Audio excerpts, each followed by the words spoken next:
former President of India and Chief Guest of this function, Dr. APJ Abdul Kalam, esteemed guest of honor, Dr. Ramasamy, my teacher and my guru, Dr. Mukesh Bhai Gohel, my brother Milan, winners of the Avi Patel Farm Innova Awards, members of the press, friends, ladies and gentlemen.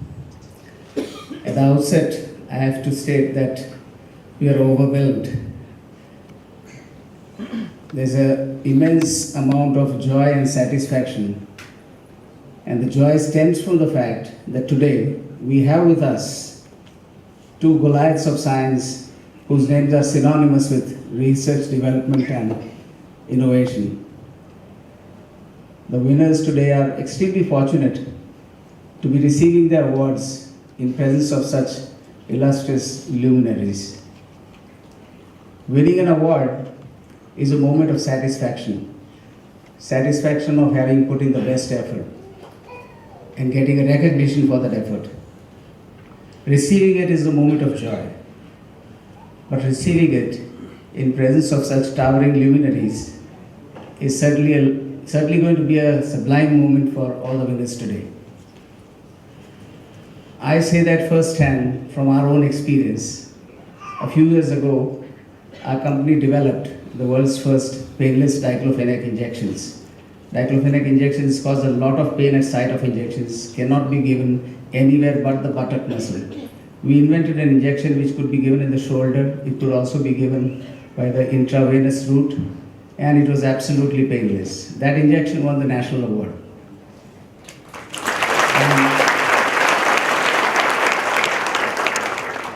So that was our moment of satisfaction, a realization that what all we had worked for had yielded the desired fruits. But our moment of joy for receiving the award got a bit delayed. That was because for some reason the distribution of the national award got delayed by 3 years. But finally when the distribution happened, we were lucky and fortunate that we could receive the award from none other than Honorable Dr. APJ Abdul Kalam.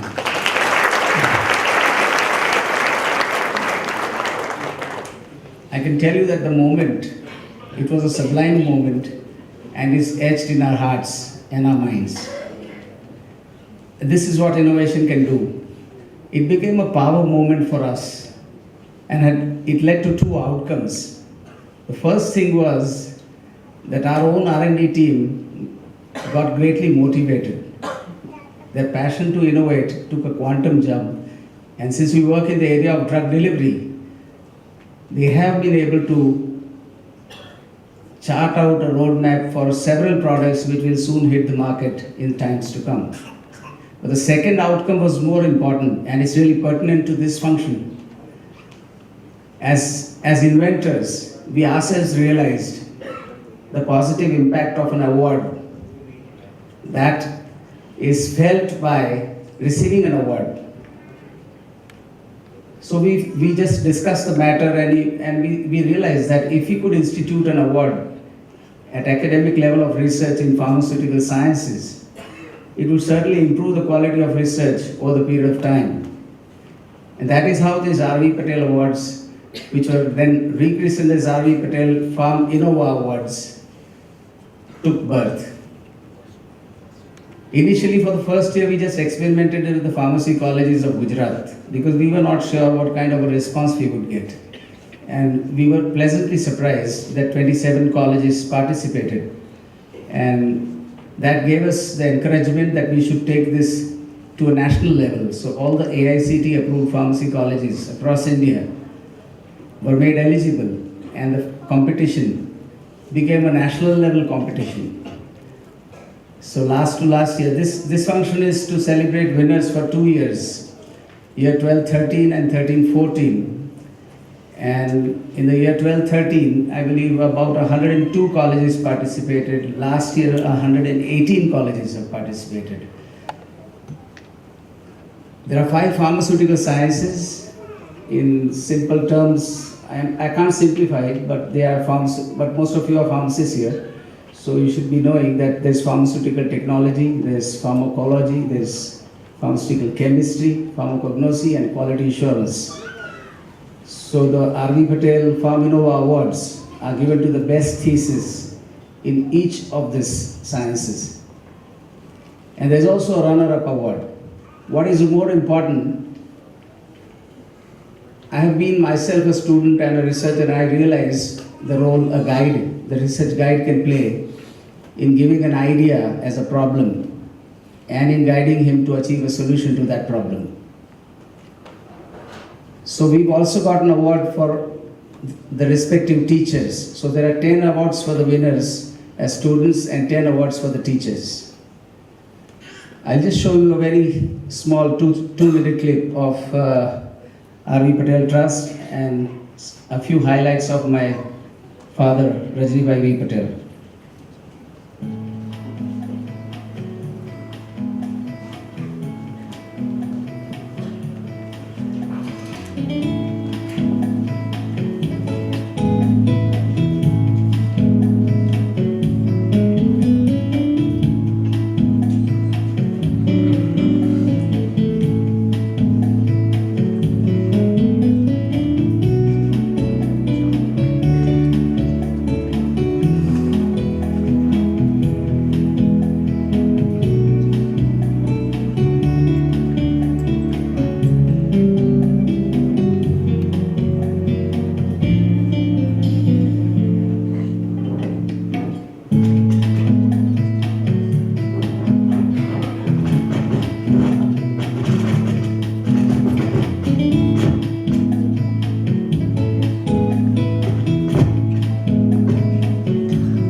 Now I proceed with the introduction of our chief guest and former President of India, Honorable APJ Dr. Abdul Kalam. At the outset, I must say that Dr. Kalam needs no introduction. I will therefore focus on the select aspects of his achievement and persona, which are fascinating to me. Dr. Kalam is a rare combination of a brilliant scientist, a great human being, and an outstanding motivator. He's made a clean sweep of all the honors our nation can bestow on a citizen. He's been conferred the Padma Bhushan, the Padma Vibhushan, and finally the Bharat Ratna.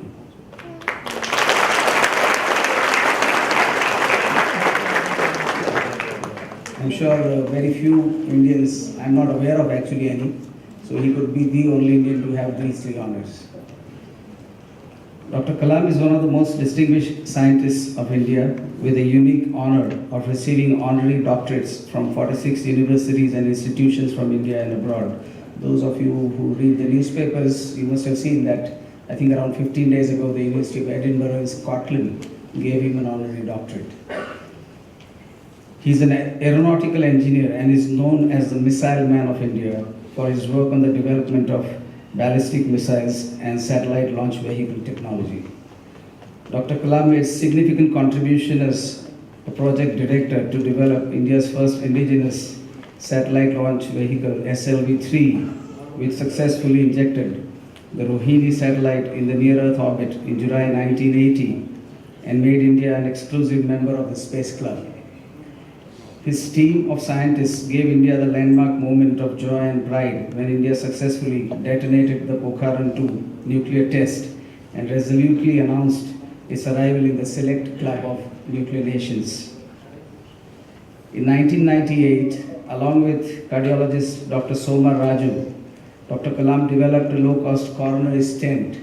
This is something most people would not be aware of, but this is what he did in collaboration with Dr. Soma Raju. And the stent is known as a Kalam Raju stent. The duo also designed a rugged tablet PC for healthcare in rural areas, which was known as a Kalam Raju tablet.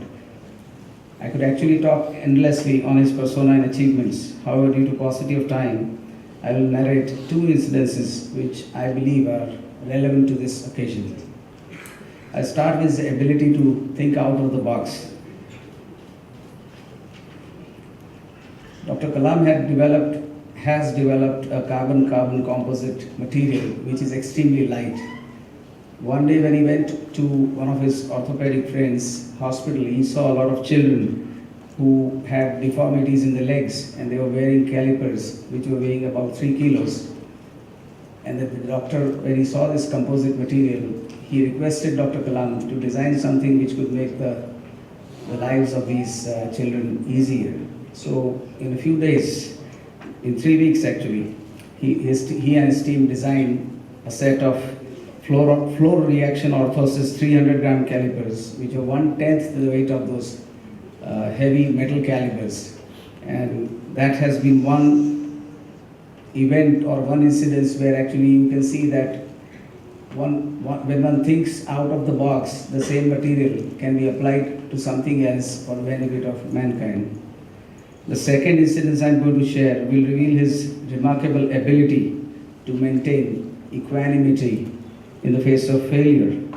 Dr. Kalam's first major project, SLV-3, failed the first time and he was almost shattered. Also around this time, his childhood mentor, Mr. Jalaluddin died. It was a difficult time for him, but he never thought of quitting and he went relentlessly after the project. And he knew that for success, he has to work hard and to persevere. Also, SLV-3 was launched again, and this time with success.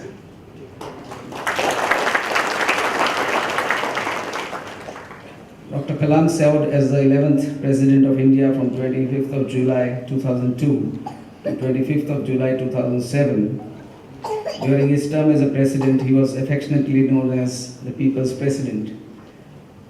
I think we actually also recall him for being the children's president, because I think in the history of India, there's not been a single individual who has been able to ignite so many young minds in such a short time frame. Dr. Kalam has written several books. Two of my favorites are Ignited Minds, Unleashing the Power Within India, and Wings of Fire. And I'm sure during his address, he will ignite the minds of the researchers and teachers and set their wings on fire. He just asked me, what should I say? And I said, sir, please set the wings on fire.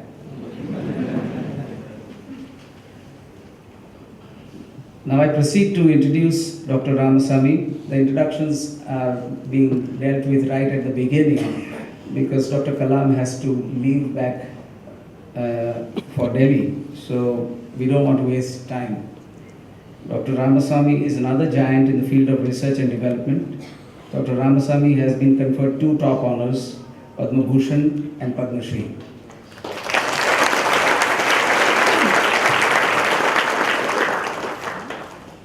Dr. Ramasamy is a very low-key individual, but he is a genius at chemistry, as is obvious from the fact that he has been conferred the Shanti Sarup Bhatnagar Award for Chemical Sciences by the Council of Scientific and Industrial Research in 1993. This is the highest award for chemical sciences. He is one of the few scientists who were awarded Vasvik Prize twice, once for his contribution to engineering sciences and second time for environmental sciences. He has won a total of 47 awards, honors and professional recognitions so far. He holds a master's degree in leather technology from the Madras University and a PhD from University of Leeds, UK for his work on the chemistry of chromium. Prior to being appointed as a Secretary of Government of India of Science and Technology, he was a Director of Central Leather Research Institute.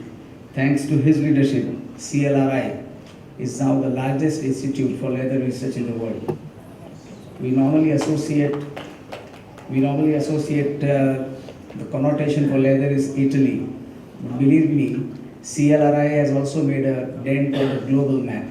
There is an agency in Europe called Mode Europe which markets the shade cards of leather.